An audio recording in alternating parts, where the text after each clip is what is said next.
make you the host for the session. And also, I'm going to record the session to Zoom because I know Ian spoke to you about recording. Yeah, that's fine. That's good. Good. And you're going to Yeah. make it available there for the students? Yeah. Okay, good. So how is life in America? It's cold. Yeah, we're cold. We're cold and rainy. Yeah, so yeah. we're like, it's not great. I'm ready for spring completely. Fed up with winter. Just saw someone briefly popped up. Let me just email the students and see where they are.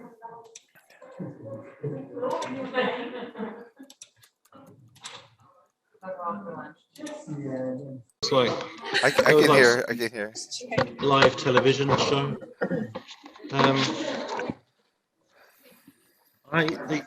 The sound should come out of the speakers and everything I've tried. I can't get it to come out.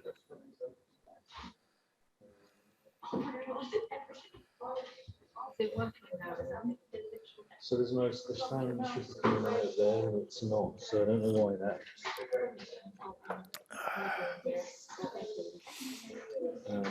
Yeah, I was thinking just putting it online.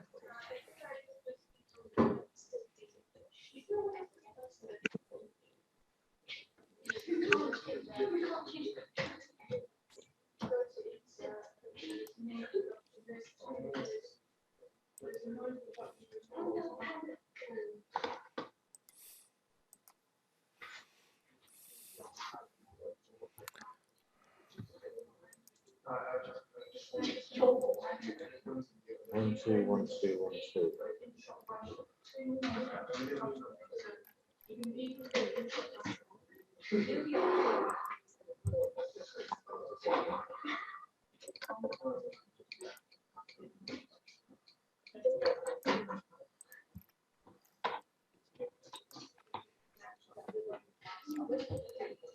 If they just not Zoom this up. Yeah, because they just installed this new machine because the other one was broken. So maybe Speakers another way because I can't. Maybe they can just log on from their own devices. Yeah. Do you guys want to do that? yeah. There's one.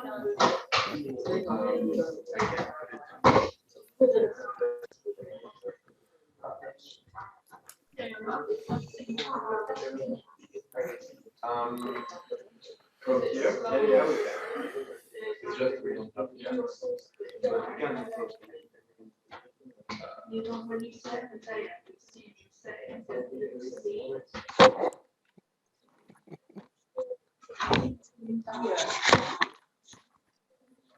plug my.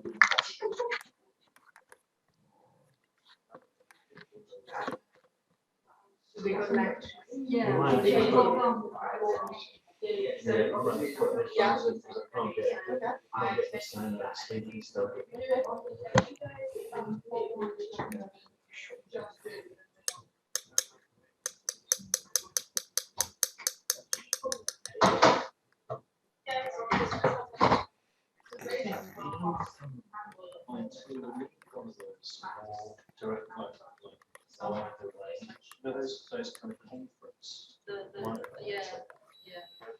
Is that if it's just for these sessions, that's useless putting them sound, even if the speakers were working. It's this. It's these two mics that. So for doing more of a class session. Out for this week, next week. Yeah. Tim needs to see what is happening with the speakers. Yeah. Run, but hopefully that'll be okay.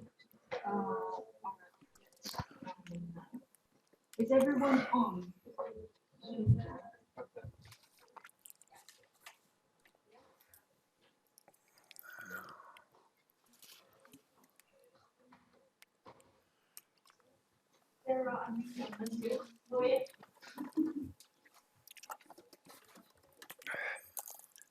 Just let Garman know. Oh my god, I might have to go.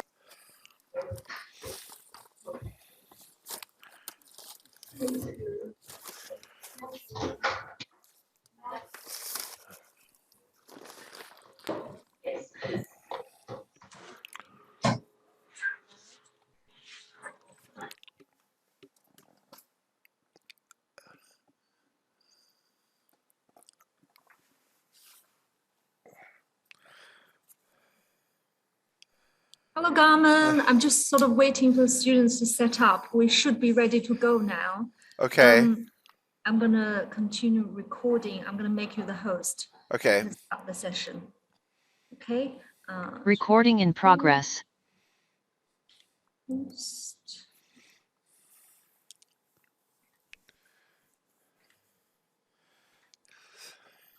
Great. You're now the host, and I'm going to leave you to it. If you need anything, just email me or give me a shout. Okay. I can call back. Okay. Bye, everyone. Hello. Am I the monitor up in the front of the room? Hello. So I see a list of people and the effects department camera. Okay, so I'm Garman Herrickstead. I'm a old guy as far as visual effects is concerned. Let me turn on my chat window. Hi. If any of you have any questions, you can send me a message to the chat. You can make it public, you can make it private. Either way is fine. I like getting a lot of questions. I don't mind being interrupted. And sometimes I just babble and I need to be stopped, and somebody has to intervene. And so that's okay. But then, I'm here to help you and I'm here to answer your questions, teach you about visual effects. So a couple of things. Let me grab it. I have to reach over and grab it.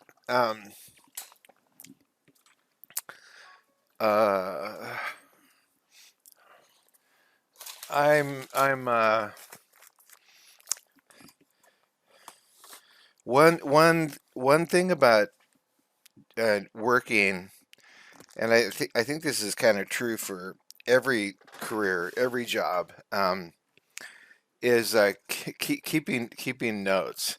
And I don't know if you can see this. I have a notebook and it's not coming in focus, which is okay. For a movie I recently worked on starring a particular character, and so this is the notebook from this movie I worked on, and I put a lot of extra stuff in there, but there's a lot of it is just really boring. It's just like really big notes about change this to look like that and make this 2 seconds later and a little bit earlier. But I date everything that I do, and I got pages and pages of these notes from my supervisor, both notes from working in dailies, or showing things to my supervisor, or things that when I'm working I need to change. And I can't emphasize the importance enough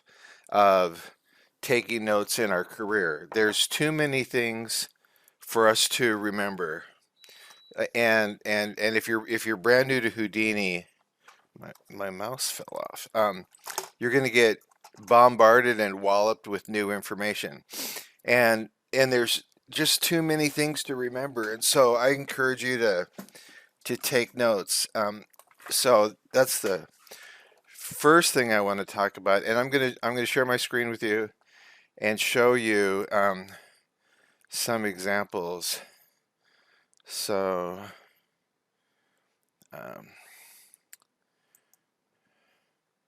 share my screen, okay. And if you want to, I'm on LinkedIn, and so you can. Can somebody verbally tell me, Marta? Can you tell me that you can see on my screen? Turn on your microphone for a second. Or I can see your screen. Okay, thank you. Yeah. Great. So close that and close that. So you can add me on LinkedIn if you'd like to, and if you want to ask me questions, this might be the best way to do it. Just be sure to identify who are you, that you're a student in this class. So this could be a good way for you to communicate with me. You can also email me at garmandesignstudio@gmail.com. That's one page. I do have a website which has got all kinds of weird stuff on it. This is garmandesignstudio.com, one word. And you can find out a little bit more about me. So on LinkedIn, if you looked at my LinkedIn page, you'll see some examples of my notebooks that I posted recently. And this is a notebook from the first X-Men movie, which was what, the year 2000. And so this is the cover, and I like these. I'm really particular about notebooks. I like a notebook that's not like a spiral bound, like a ring, like a metal ring thing on the end, because pages rip out, and I glue a lot of things in my notebook. The first X-Men movie, Magneto had his mutant making machine on his little secret island, and I had to do the lighting for this. And they gave me a plate, they gave me like a blueprint, but they didn't really give me an accurate map location of where the lights were. So I had to go through and guess. And so like there were some lights built into the prop. They built this big giant metal thing. The two rings that go around Magneto were 3D. And I also had to replace that. Also had to replace the base. But I had to match the lighting with the real contraption that they set up. And so here are some of my notes of just where different lights were coming from. And this is the shot sheet. So when we're working on the movie, here's the actor Ian McClellan over the green screen or blue screen, probably green screen, and then here's a aerial shot down. A big elaborate set was built, so they went all out and building something. Then there was also a model shot that this was linked to. And here's the actor. So I had to make the rings go around the guy. This thing in the background was part of the set, but we did replace it in a few shots, and so we got that. I got my shot sheet and another shot sheet, and so I had to look at these pictures and I had to guess where all the lights were, and here's a example of a final composited shot. So I replaced these two rings on the right and left, and the bottom base where it looks like he's standing on. I had to replace that because the rings run around this. But this base bottom on here and this big tower in the back and the two things that the actor is holding on were part of the prop. So big elaborate prop. In this shot, in a couple of these shots, this arm was replaced in the back, and I can't remember if this is one of the shots or not. But anyway, so this is my notebook from what 20 years ago, and this is here's one of the shots. Actually, the shot didn't make it into the movie. It's like a dream sequence. Look back, because it has that blue blurry thing look to it. And then here's a picture I printed out on a notebook. I just reversed it, so white's black, black's white. But I made notes about where things were supposed to be. So I printed this out so when my supervisor came by, that I could quickly just write on there, where he wanted notes or where he wanted things. There's the beautiful cover. And here's my notebook from the first Harry Potter movie. And I didn't make up this little icon, but this is like they put on the side of fighter jets for a kill, and somebody on the hair and cloth team, like if you got a final, you got a hair kill. This was a joke somebody made. In the movie, I worked on the hair simulation for the Quidditch kids that were 3D, obviously, and I also made the bushy part of the broom. I didn't make the stick, which even though it's a stick, were really nicely made. But I used Houdini's L system to create the bushy part of the brooms. And I also worked on the movie Castaway, and so here's like Harry Potter's broom meets Wilson. That was my little joke that I made for the movie. And so these notebooks are very helpful for me to remember what I did. I mean, they're like a nice memory piece, and um, to look back. But more importantly, like sometimes I need to do something again in the future, so I have to keep notes. There's one big difference changed in the film industry, um, from that era, and so the studios began to be much more protective about what information gets let out of the movie, and so uh, the the taking of notes and bringing those out of the studio now, maybe um, it's for your benefit, but you just really have to be careful about what your contract says, because I know the more recent contracts that I had, what I worked on are way more restrictive than they were like 20 years ago.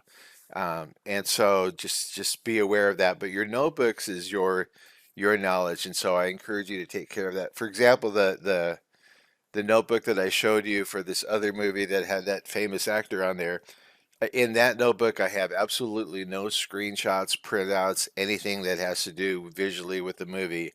All it's just a book full of really boring notes, and the only pictures of the ones that I took were like that are in the notebook or things that I found online of the actor. Nothing from the movie got printed out and put in that notebook just because of the contract that I was under, and so that's kind of a disappointing thing.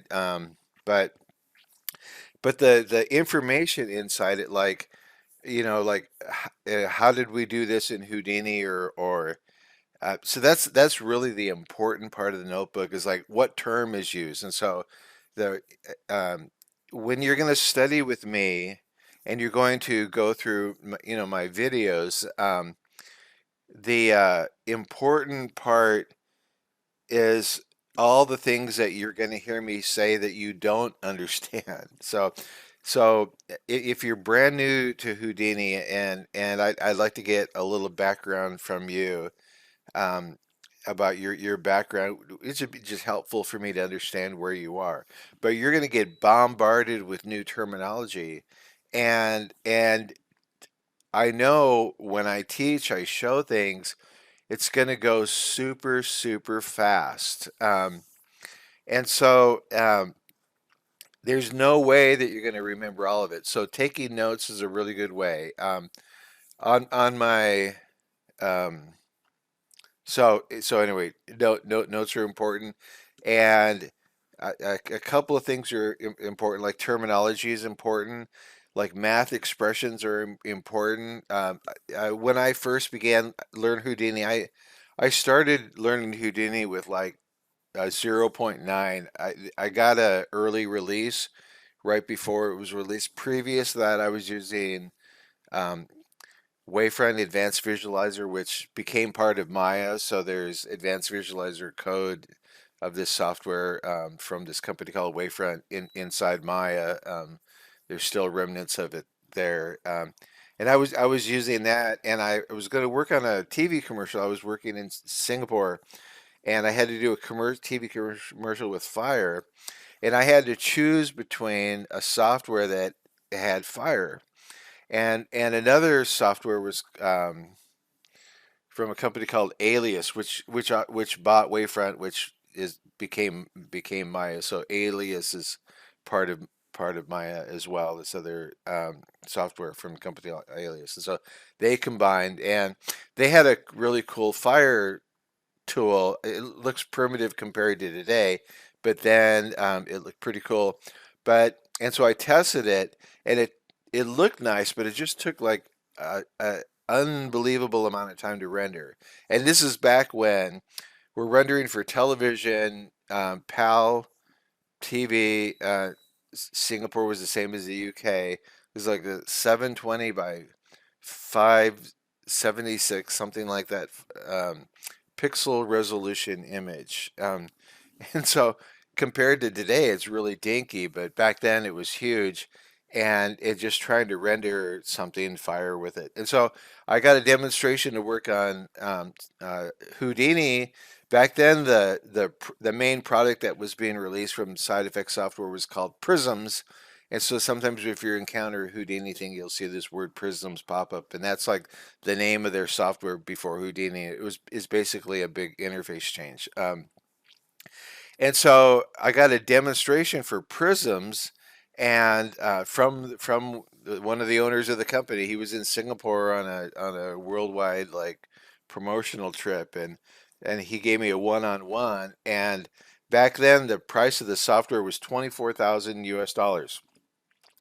And he gave me this demonstration, and after this demonstration, I was like, I want to pull out my check. Like, who do I write the check to?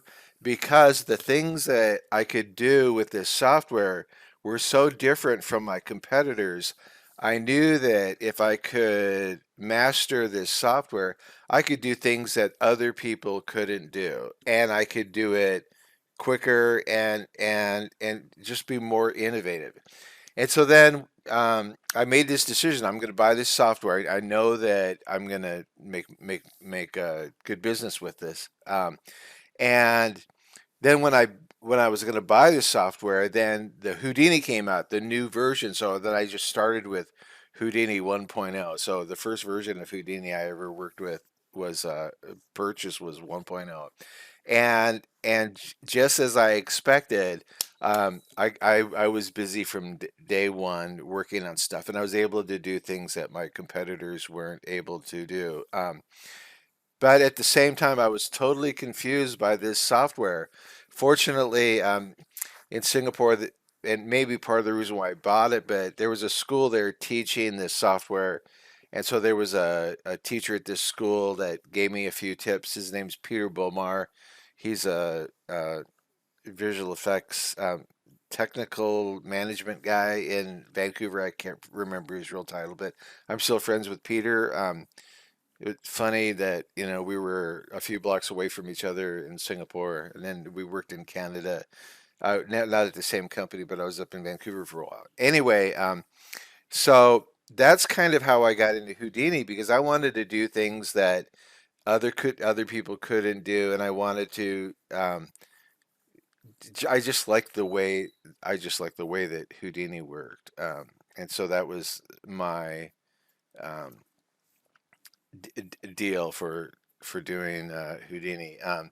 And so and so I talked about myself. This is how I got into it. So I started doing 3D first back in 1986 at a studio in Cincinnati, Ohio, called Post Production Services, and they're still in business, but the management's all changed. Um, and they edited TV commercials for they did car dealerships, they did local television station IDs, they did just general TV commercial work. The first computer that I worked on was called the Bosch, the German company Bosch FGS 4000. The computer software was actually developed in Salt Lake City, which was a hotbed of computer graphics programming back in the day. And so, of all places in Utah, but so this Bosch machine, and it was like a way over 100. It was like a $250,000 machine. The videotape recorder that I had to record to, this 1-inch Sony uh, uh, that could record frames and fields of video, was $100,000 machine. We had all these video scopes and connecting equipment. And so me starting out learning 3D, and I never touched 3D before. This company hired me because of my portfolio. My background is actually a graphic design. I specialize in calligraphy and hand lettering, and it was my calligraphy and hand lettering that got me a job where they paid me to learn to use this machine. So this machine, all the video equipment together, it was more than $250,000 worth of equipment, and they're paying me to learn how to use it. And that's because back then there were only just a couple of schools, a few schools in the whole world, and those were graduate programs where you could go and study 3D. One was at Ohio State, which was just up the road from Cincinnati, a couple of hours drive, and there was a company there called Cranston Surrey Productions, CCP, at Ohio State, and so I was lucky to kind of be in the right place at the right time, and all my portfolio was a lot of this hand lettering stuff. Some of it was like, you know, traditional calligraphy, which um, there's a lot of beautiful calligraphy in the UK, as you well should know, and um, and then other kinds of, you know, hand lettering that look a little more like signs or things that you would see back then. Yeah, at this time, a lot of graphics that were used with on television were still hand lettered graphics, and they're called camera cards. And so these people would do these illustrations on these cards and then hold it up to a camera, and that would be what you would see. You would see hand done artwork. And a lot of the old movie titles where you see the names of the actors and the title of the movie at the beginning of the movie, those are all hand lettered things. Just absolutely beautiful. And people don't know when they look at it, you know, they think it's like, you know, real, or they don't know where it came from, but it wasn't electronic, it was all hand done. And so that's what I wanted to do. That was my aspiration. And so that was my portfolio. And so computers come along, computer graphics come along for television, and the guy that interviewed me looked at my artwork, and I had done a little bit of computer graphics programming prior to that by accident. I finished my graphic design degree. I went out and worked for a little while. I came back to school. I got asked to come back to school, and help teach a course at Iowa State University. And when I was a graduate student, Iowa State's a science university, so I had to take a statistics class, which I thought I was going to die, and I had to take a computer graphics programming class, a computer programming class, and like write a checkbook, you know, balance your checkbook software thing like that, something like that. And I thought I was going to hate both of those classes, and I had two really great teachers, and it turned out that um, I ended up liking it. And the first computer that I was programming on is a little personal computer. It was called a PET by a company called Commodore PET. A little weird looking thing, and a little tiny, like a 8-inch or smaller monitor. And this pet computer had these keys on it, you know, like had a regular keyboard, but then if you hold down like a function key, you'd get these like little graphic symbols. And so I'm writing my checkbook programming, and then so I decided to write a program that would make pictures from these little graphic symbols, you know. And so I was messing around doing that. I showed that to my teacher, and as a good teacher would do, saw me doing something different. And so he encouraged me to do that more. And I took these simple printouts and showed them to my painting teacher. And my painting teacher was already close to retirement. And he's like, his Richard Hagen, he said, uh, this computer graphic stuff is going to be big. He said, I don't know what's going to happen. I don't know anything about it, but it's going to be big. You should do something with this. And so my graduate school, I ended up combining my painting teachers with this same computer programming teacher, and I wrote my own cheesy little 2D graphics program, which I think is online somewhere. There might be a link to it on off my webpage. I can't remember for sure. It's kind of come and gone. But I wrote this little cheesy program with a Commodore 64. So then by then the Commodore 64 had come out. And so that was my computer graphics programming, and then experience writing this cheesy little program that made pictures. And then I made giant meaning like 4 foot by 6 foot airbrush paintings, from these images. So the computer graphics images that I made were like a uh,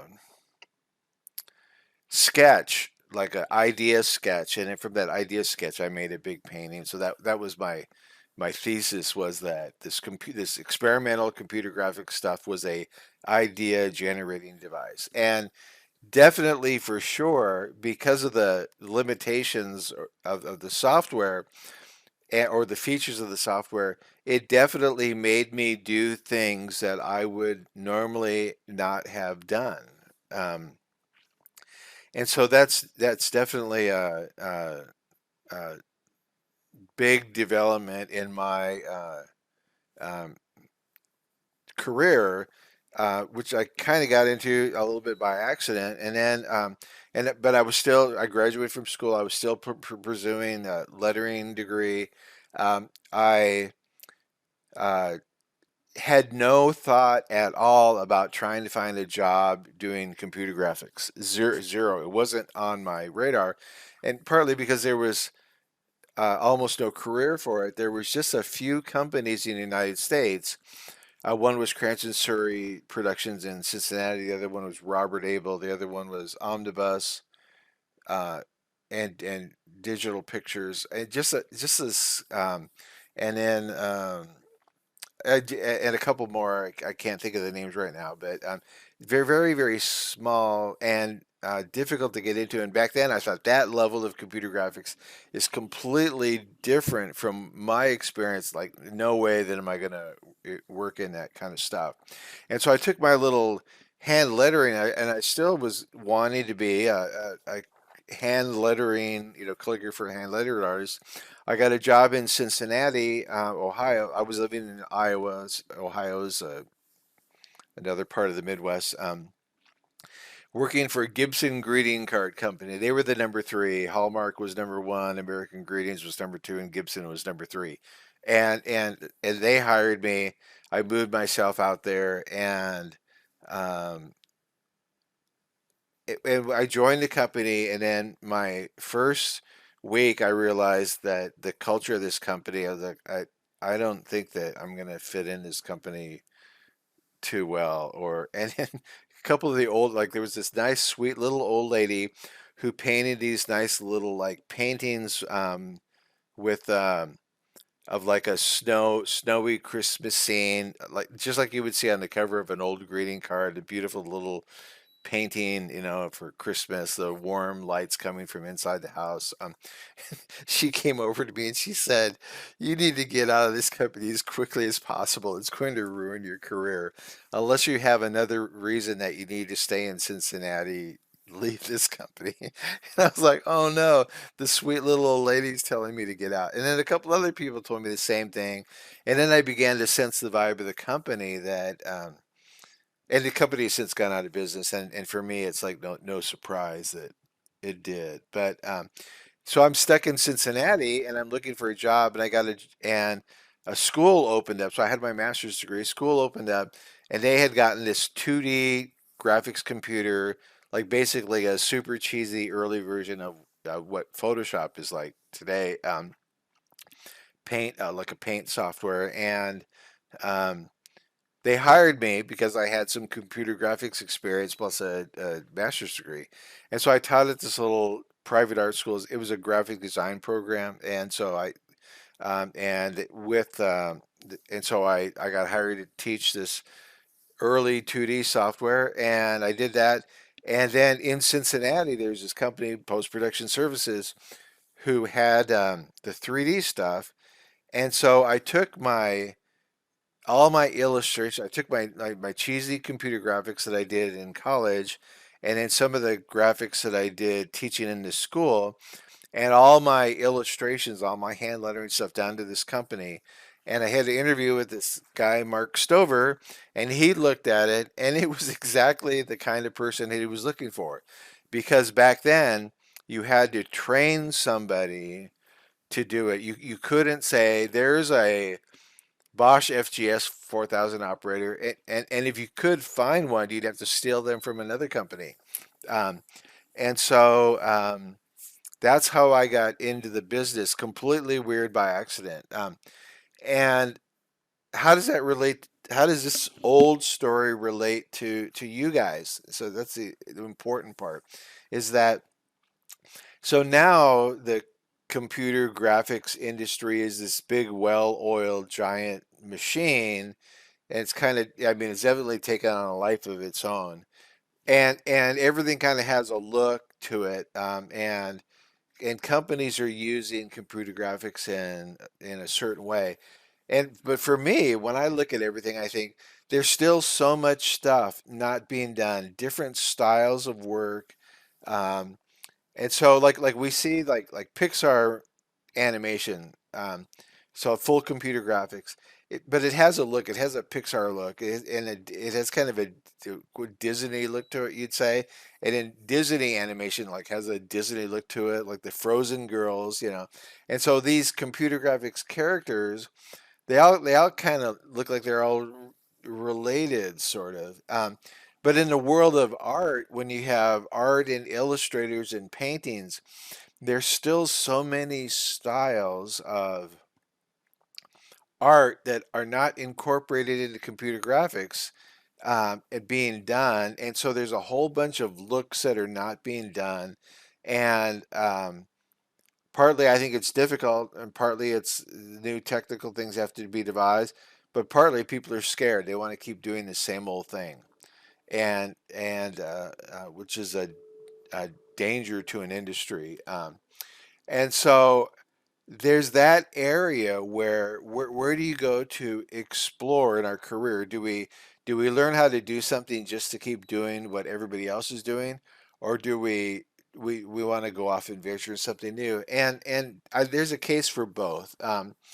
And my opinion is, my advice is that, even if you want to do something new, keep working on that, but go work in the industry and get some experience, the way it is, so you know how the things function, but then you can change it from there. And that's the part of the idea why we go to school in a setting like that you're in. It's not just to learn the software, but to be innovative of something new that's going to come around. And there's a lot of new things that can be done in computer graphics that we can't do. And how does this relate to Houdini? Houdini's this crazy wild program that could do all kinds of stuff. And so I'm going to show you things that are traditionally now or currently being done with Houdini, but there's so much. It's such a powerful program, and it's relatively accessible to the non-programmer, that crazy cool new looks and things can be developed. And so my career started off like it's not at the very beginning of computer graphics, but my career started off at when it became like a commercial possibility. So the early commercial adopting. So before me was like scientific uses of computer graphics, and one of my bosses was involved in that early scientific computer graphics stuff. But then it became a commercial thing with actually TV commercials, literal commercials. And then it spread into feature films and games and all this other kind of stuff. So anyway, that's me talking about my career. And what I look at younger people like you guys, is that I expect you to go like my career started one place and moved to another place. I expect your career to start one place and it's going to move into something completely different. So um, so like I went on my 35th year of doing computer graphics and getting paid for it. I've always gotten paid for it. Um, and um, 3D stuff, I got paid for it before I knew how to do anything. And so uh, your career in 30 years is like, I never would have believed that um, we could do now what we can do. One of my coworker, my first colleague, working in 3D is this guy named Peter Loft, and we were joking. We were thinking about the future of computer graphics, and so I made a joke. I said that someday we'll actually be able to make like a slice of bread that looks like real bread. And he said, not only will we be able to make a thing that looks like sliced real bread, but we'll be able to like age it so that it'll grow old and moldy and crinkle up and decompose. And we laughed and we just thought that isn't possible. I can do that in Houdini now. So you can set up something where you start off with like something that renders like a real piece of bread, and over time you can make it decompose. And I could do that on my little laptop that's sitting on my desk in front of me right now. And not that it would be an easy thing to do, but it's not as impossible as it had been before. So for you guys, what's going to happen in the future?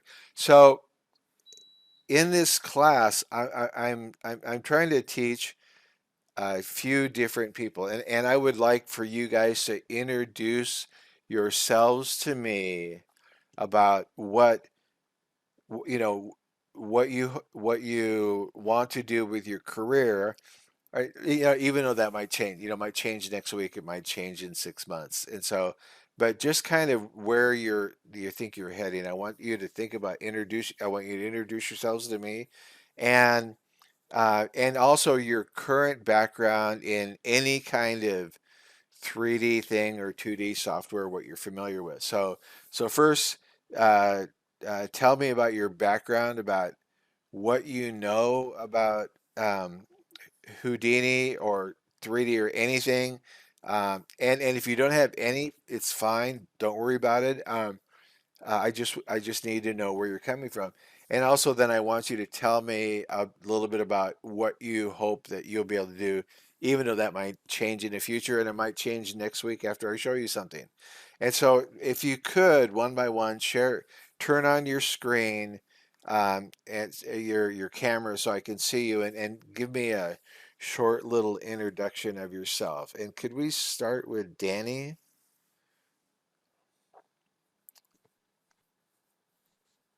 Hello. Yeah, so I wanna go into compositing. So that's what I've been focusing on the course so far. I've done quite a bit of Maya and I have done a tiny bit of Houdini, but I haven't really learned that much. Um, I like the fact that it's node based because that's what I like so much about Nuke, but I don't know too much about it. And yeah, I don't think I really want to go into CG, but it's still really good to know. Okay. And what do you think about your career? Do you have any weird aspirations that you want to share? Like, do you want to do like feature film work, or do you want to do animation or scientific or? Yeah, I think I'd like to go into either advertising or feature film. At the moment, I'm leaning towards advertising just because I like this sort of work process that you go through when you're making a short advert, because I like the fact that it only lasts like a couple of weeks, say, and you don't have to kind of like bog yourself down onto one project for like months. Um, but yeah, I mean, like everyone else, I guess I'm still discovering what it is that I really want from this, and Sure. I'm definitely leaning towards compositing in advertising. I'd love to work in Flame, but I think that it's really hard to find jobs in that. But yeah, that's what I've figured out so far. Okay. Thank you. Carolina, Carolina. So yeah, you unshare your screen, and then um, Carolina, are you there? Am I pronouncing your name correctly? Carolina, Carolina. Hi. Hi. How do I do this? Okay, run. Hi. Because we don't have cameras at our computers. Oh, okay. So we'll have to. I mean, I'm the further one, so Oh, I okay. can run. Okay. Cool. So my journey with VFX started literally a year ago when I started the course. And I came to the school wanting to do color grading. I had zero, absolute -10 knowledge about VFX world. Okay. I've heard about Maya, Nuke. When I read compositing, I thought that someone misspelled composing. That was my start. But I really fell in love here at school, and I decided to change my career, and I want to be a VFX producer. Okay. Hopefully not Star Wars or Marvel, that kind of aiming high. Okay. So more on the business side of it. Wait a second. Yeah. More on the business side. Sorry. More on the Could you business side of um, on the business side of visual effects, being a producer.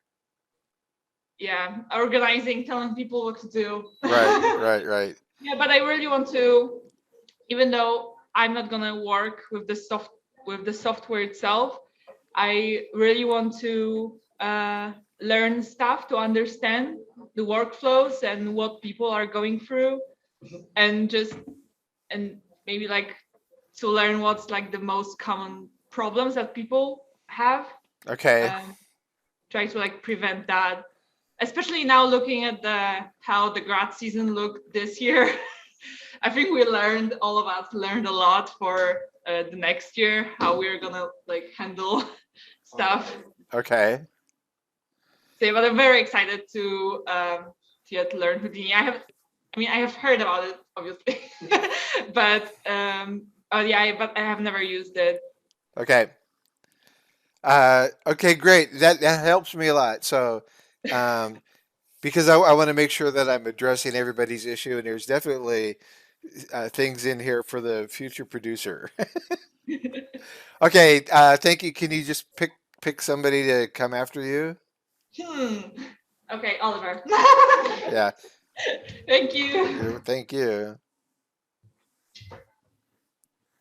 Hi. I'm here. Okay, wait. Yeah.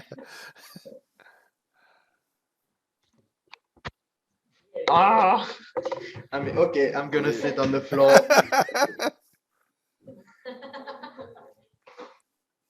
Okay, now I'm too small. Okay. Hi. So wait. Okay, that's better. Okay, so I'm Oliver.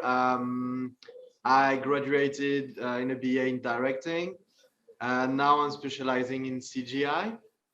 I like hard surface modeling. I really enjoy like building stuff that's involving a story, and like building all the environments that makes a sense and tells something visually interesting.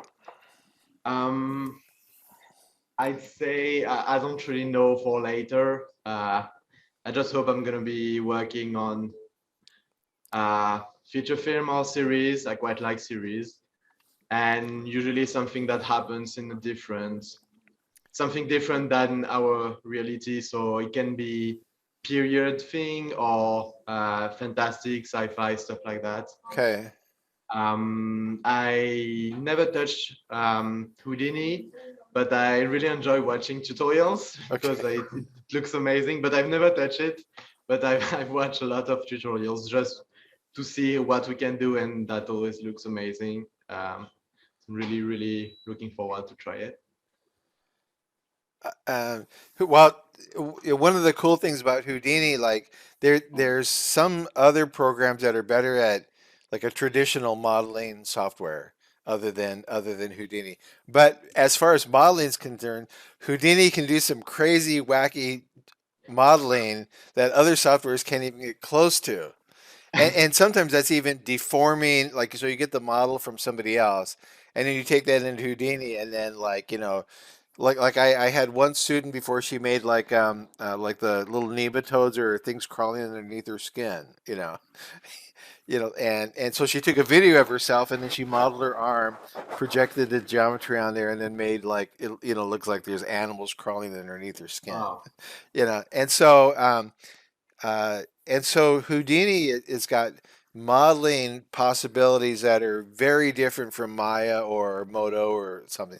Like for me, I there's another modeling program I use. It's called Modo. Modo's kind of turned into an all-around package, but its real strength at the beginning was modeling, uh, and I learned that because I go, okay, Houdini's over here, Modo's over here. And so I wanted to make sure I had my bases covered with what I could do. And so, but then learning each program, takes you part of your brain up. And so, but anyway, yeah, definitely some cool modeling things in here we can get into. Be sure to like as I'm teaching, I'm showing something. If you have an idea, is like how would I make blah? How would I make this thing? Be sure to ask me. Okay. Okay. And thank you, Oliver. Okay, next. Thank you. I guess Marta. Okay. Hello, I'm shorter, so it's fine. Hi, Hi. I'm Marta, and I'm specializing in CG. My background is graphic design and fashion. I changed completely path, and I would like to go a bit more towards organic modeling and texturing, but I'm a bit aware of all the possibilities that Houdini can bring because I had a few introduction to it. I never touched it really, but I know a bit the basics. Okay. And I'm very excited to see what can be done. Okay. Yeah. Okay. And so what do you have an idea what kind of industry thing you want to work in the future? um, I'm still like kind of deciding, but I think animation is a bit more my favorite, ideally. But I'm still like exploring a bit to see what would fit better. Okay. Passion, really. Okay. Thank you. Okay, next.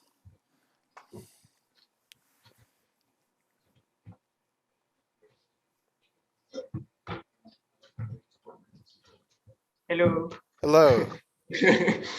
I'm Baptiste. I'm specializing in compositing. I really like Nuke. I also know a little bit of Maya. I'm like super curious. So Houdini is like this super mysterious software that everybody is talking about, but I actually never touched it, and I don't really know what it's all about. So I just know Okay. it's simulation, and I was just waiting for this kind of tuition to get into it. And yeah, I want to work in movies and series if I Okay. can. Okay. And okay. Well, thank you. Next one. Do you have anything more? Is that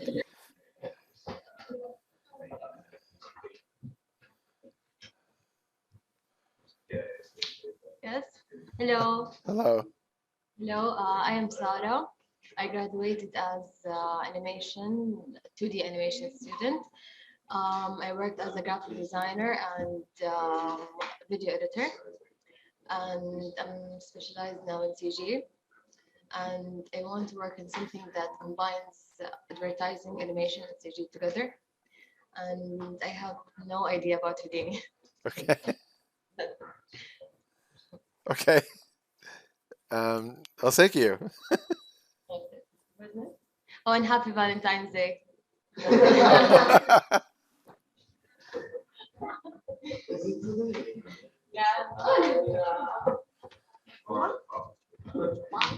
Ah, my knees. Hi, Hi. I'm Danielle, and I want to become a digital map painter and compositor, maybe, not sure. Okay. I did an undergrad in animation and visual effects, but I mostly did concept art and character design.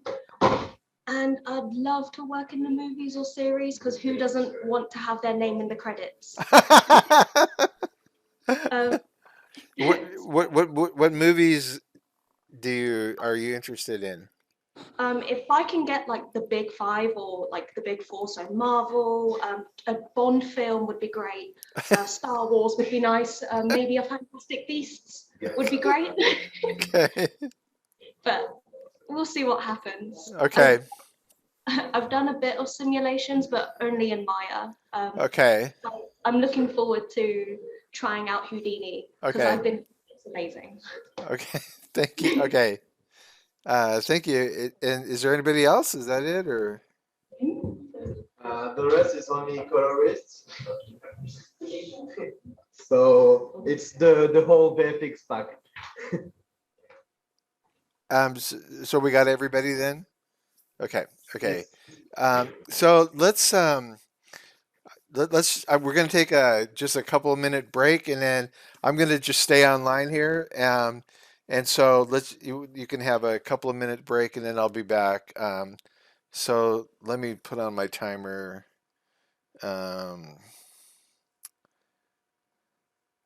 Just five minutes. Okay.